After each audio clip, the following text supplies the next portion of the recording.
इसमें बड़े कंफ्यूजन्स रहते हैं, बच्चा याद नहीं कर पाता कि सर बैक्टीरियल मेनिंजाइटिस बच्चों में, इन्फेंट में किससे होता है, न्यूबॉर्न में किससे होता है। क्वेश्चन गलत नहीं होगा, मेरी बात को ध्यान से सुनिएगा। सबसे पहले जब मेरी शादी हुई तो शादी से पहले मेरी मदर को पता था कि मुझे कैटरीना कैफ पसंद है, और वास्तव में कैटरीना बहुत पसंद थी। कैटरीना का जन्म हुआ था 16 जुलाई 1984, मुझे मेरा बर्थडे याद नहीं पर उसका याद है, 16 जुलाई 1984 को कैटरीना कैफ का जन्म हुआ था। मुझे कैटरीना पसंद थी, ये बात घर वालों को भी पता थी।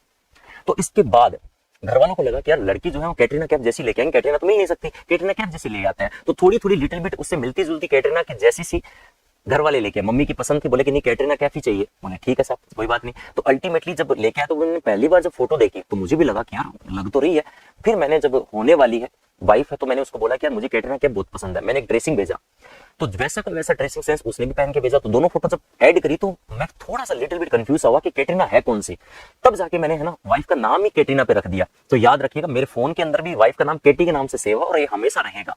क्यों? क्योंकि तब से लेके आज तक जुड़ाव है बड़ा प्यारा सा। वो अलग बात है कि मैं वाइफ में कैटरीना ढूंढ लेता हूँ तो लगाव है, जिस दिन कैटरीना हटा दूंगा वाइफ से भी लगाव हट जाएगा। एग्री? चलो बहुत बढ़िया। तो अल्टीमेटली इन्फेंट के अंदर मुझे कौन पसंद थी? कैटरीना। तो आज के बाद मेरे फोन में नंबर किसका सेव है? कैटरीना का। हालांकि वाइफ का नाम है कैफ अलग है, कैटरीना कैफ को तो कोई और ले गया। चलो बहुत बढ़िया, कैटरीना। अब जब एक प्रोडक्ट डाउनलोड हुआ तो उसका नाम भी बड़ा प्यारा सा रखा। बेटी हुई और बेटी का नाम बड़ा प्यारा सा रखा, इसका नाम था ईरा, ERA, बेटी का नाम रखा। बोले सर ठीक है। तो प्रोडक्ट डाउनलोड हुआ तो उसका नाम रख दिया ई पे। बोले सब ईरा होगी, कैटरीना और फिर प्रोडक्ट डाउनलोड। अच्छा प्रोडक्ट डाउनलोड मेरे थ्रू हुआ तो मेरा नाम तो आप सब जानते हैं, हिमांशु सर, बाकी तो AWG के नाम से आप सब जानते हैं। तो अल्टीमेटली तीन चीजें हैं, KEH याद रहेगा, बिल्कुल याद रहेगा सर। के का मतलब कैटरीना नहीं है, आपको हमेशा के लिए याद रखना है क्लैप्सेला।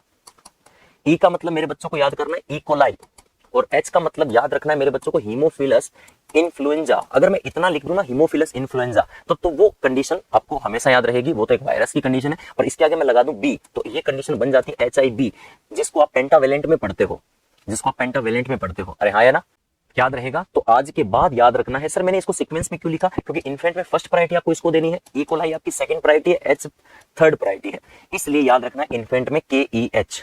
नेक्स्ट वन, अगले लेवल पे चलते हैं। अच्छा जब बेटी का जन्म हुआ ना तो एक बार के लिए ना घर में थालियां भी बजवा दी थी, है ना, थालियां बजवा, बोले बेटा हुआ है, घर में सब तरीके से थालियां बज गई। वो अलग बात है कि बेटे के जन्म पे थालियां बजती है, बेटी के जन्म पे भी थालियां बजवा दी है। तो हमारे यहाँ थालियां बजती है, घंटियां बजती है ना, बेटे के जन्म पे, बेटी के जन्म पे बजवा दी घंटियां, BEL, घंटी को क्या कहते हैं? बेल। न्यूबॉर्न है, जस्ट पैदा हुआ, पैदा होती घंटियां बजवा दी, बेल। डी का मतलब बीटा टाइप स्ट्रेप्टोकोकस न्यूमोनी। ई का मतलब ई कोलाई, ठीक है सर। एल का मतलब क्या है? लिस्टेरिया। ऐसा क्यों लिखा मैंने? ये प्रायोरिटी फर्स्ट, सेकंड और प्रायोरिटी थर्ड, ऐसे याद कर सकते हैं। क्या मेरे बच्चों को ये पैथोजन याद हुए क्या? Yes sir.